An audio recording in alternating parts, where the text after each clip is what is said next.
મહુવા નજીકના બંદર light house વિસ્તારમાં બે મોટરસાયકલનો ધડાકાભેર અકસ્માત થવા પામ્યો હતો। આ અકસ્માત એટલો ગંભીર હતો કે જેમાં મહુવાના નૂતનગર વિસ્તારમાં રહેતા એક યુવાનનું કરુણ મોત નીપજ્યું હતું। યુવાનનું કરુણ મોત થતા તેમના પરિવારજનો અને મહુવા શહેરમાં શોકની લાગણી વ્યાપી જવા પામી હતી।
મહુવા તાલુકાના લાઇટ હાઉસ બંદર રોડ પર ગત સાંજે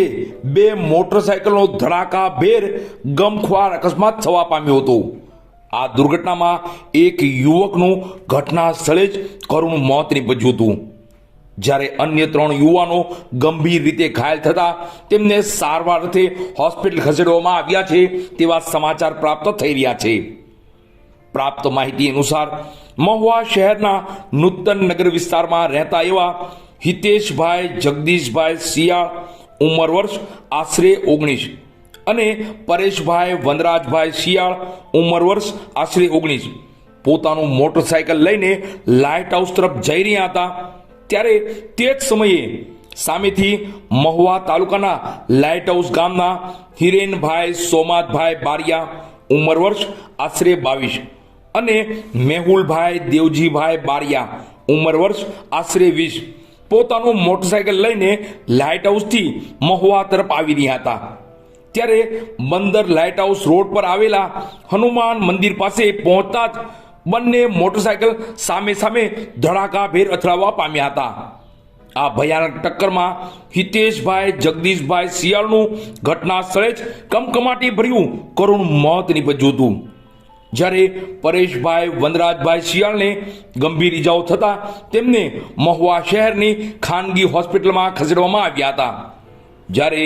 મેહુલભાઈ દેવજીભાઈ બારિયા અને હિરેનભાઈ સોમાદભાઈ બારિયાને